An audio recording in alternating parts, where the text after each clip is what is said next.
Thanks for accepting that interview. It's very important. Great to be with you. Yeah, Always. thank you.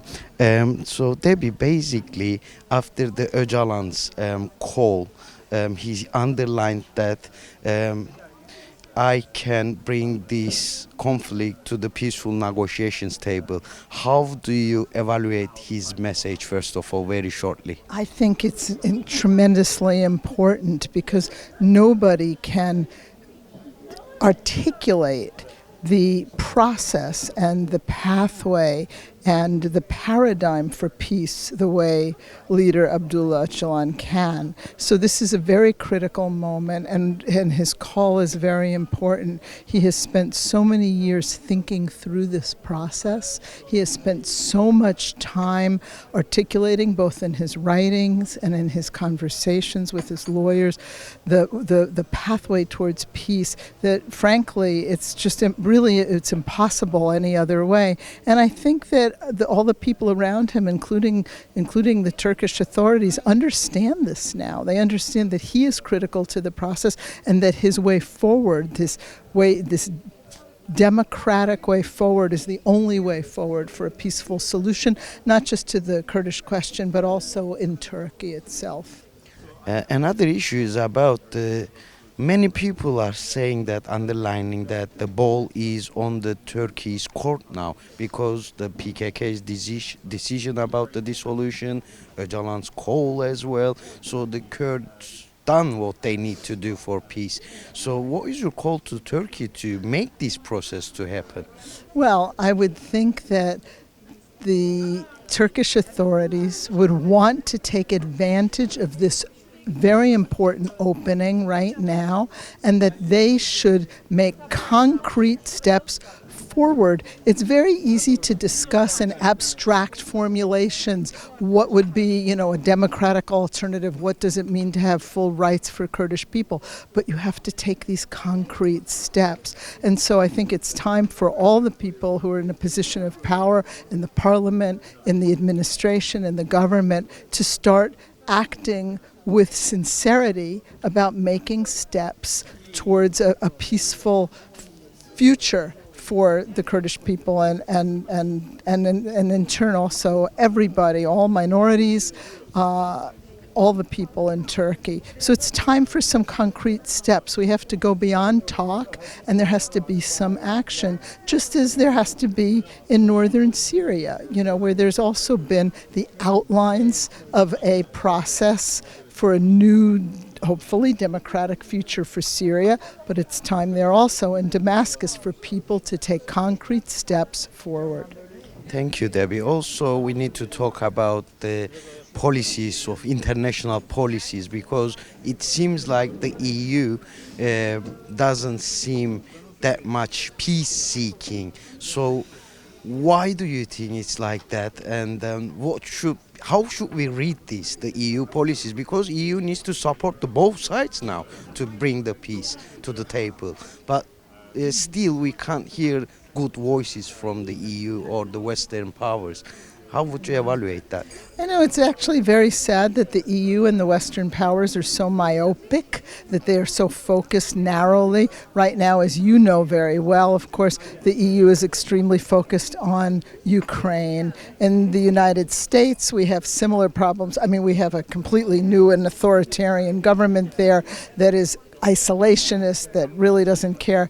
But speaking purely from the perspective of their own self-interest, it is to everybody's advantage, including in the EU, that there be a peaceful settlement within Turkey, within the broader Middle East. I mean, the Öcalan plan has the ability of stabilizing the entire Middle East. This is an extraordinary moment, and it would be, even from the most purely selfish terms, it would be to the advantage of the EU and the West to do that in their own, what I consider, ugly way from the standpoint of economic development and all the things that they like to do. But of course, it's also the moral solution. And really, it's time for, I think, all of us who live in the EU, who live in the United States, to urge these elected representatives, whether they're in the administration, whether they're in houses of parliament or in the Congress in the United States, to focus their attention in this way, to take advantage of this opportunity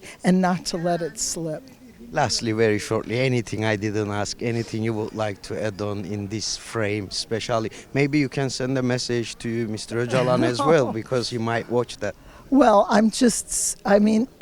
first of all, I'm very excited to be here at the opening of this new important academy, because one of the things that I really appreciate about Mr. Öcalan, and that reminds me so much of my own father, is his strong emphasis on education. We have to educate people. This whole process of whether it's bringing peace, whether it's liberating women and men under capitalist modernity to a new democratic modernity, is going to involve intensive education. And so this new Academy of Social Sciences is a very exciting step in that direction. I know it's going to be a very important, and I'm just very excited to be here for this opening celebration. And also someday I hope that Mr. Öcalan himself will be able to see the fruits of his paradigm coming to life, not only in Turkey but all over the world, in Europe, in the United States. I'm very excited and honored to be part of that. Debbie, thank you so much. Thank you so much. Ögmundur Jonnason, thanks for accepting that interview. It's very important. So, as you remember, on the 27th February, Öcalan gave a message. He underlined that if the possibility is, if there is a chance, I can bring the conflict to the peaceful negotiations table. So this message is important. How would you like to evaluate it very shortly? Well, I think it is a very, very important message. And in a world which is rapidly weaponizing, NATO is wanting to, go up to 5% of gross national product in all member countries. And when this is happening, we get a completely different language spoken from Imrali prison. And I think this message is something not only to be listened to in Turkey or the Middle East, but throughout the world. What the Kurds are needing now is solidarity to be shown from other parts of the world to support what Abdullah Öcalan is saying. He is offering to lay down arms. He is encouraging the PKK to disband, to lay down arms. But we are waiting for somebody to reach his outstretched hand. And that is the responsibility of the outside world to do that. And I am fully supporting that in any way I can. And I urge everybody to take part in that current of thought. We must unite in that. Many people are underlining that basically the ball is on the Turkish court now. So the PKK has made his decision to dissolution, and Öcalan also make his message for peaceful negotiations. So what is your call to Turkey? What the Turkey needs to do now to start this process? Well, to reach this outstretched hand of Abdullah Öcalan. And the ball is not only with Turkey, it's with the whole world. Turkey is operating within NATO. NATO should be urging and demanding of Turkey to take up negotiations with the Kurds, and all of us as individuals, communities, members of states, we should all be echoing that and supporting his call for peace. So lastly, shortly, briefly, anything I didn't ask, or if you have any message to Mr. Öcalan, he might be watching this, what would you like to say? I would say that he is the light at the end of the tunnel. Thank you. Could you please introduce yourself very shortly? Okay. My name is Quincy Saul. I'm from the United States and I play the clarinet.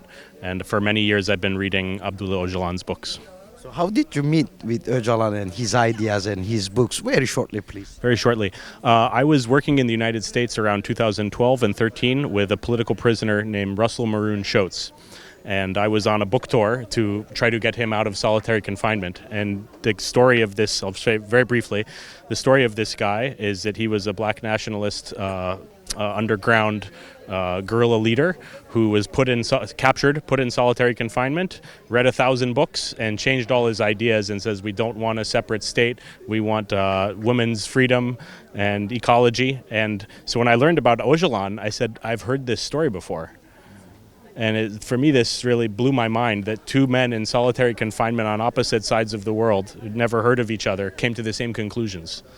And so this, I was blown away. And so I sent a copy of the book of Russell Maroon Shoatz to the Freedom and Peace in Kurdistan initiative, and they sent me Öcalan's books, and I brought Öcalan's books to this political prisoner and started this dialogue. And since then, I have stayed in touch.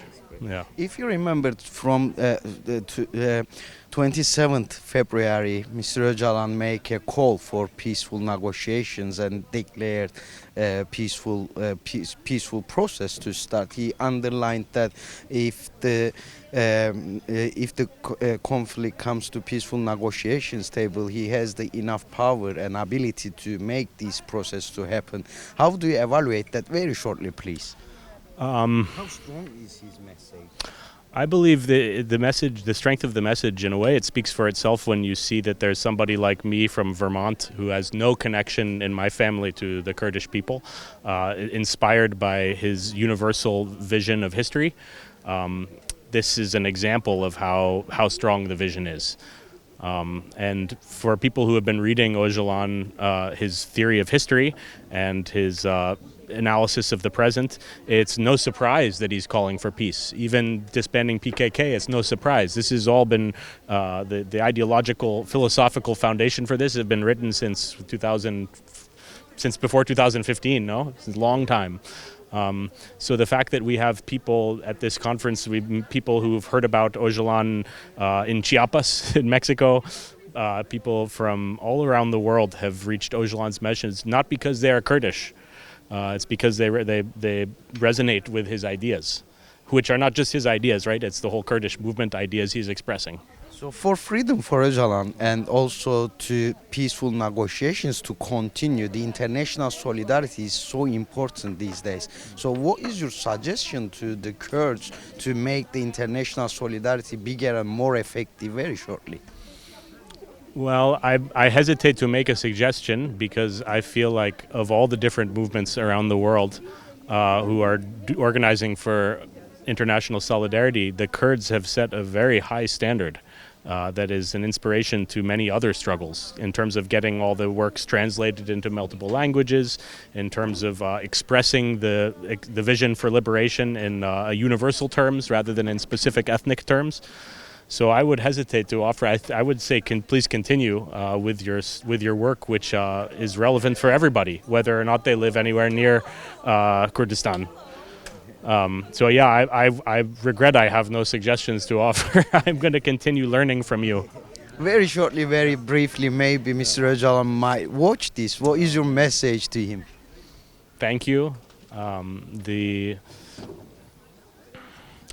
The model of an intellectual who goes into solitary confinement and is able to not only survive as a conscious person. I've studied this. Usually people in solitary confinement, even one day, lose their minds.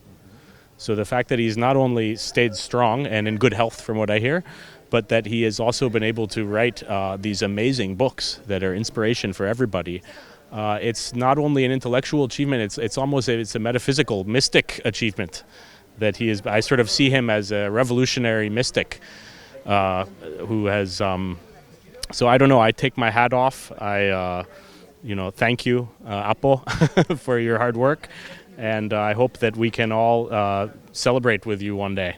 And maybe you can hear some of this music. And I look forward to studying at the academy with Öcalan as a professor. Thank you. Yeah. Thank you so much. Thank you.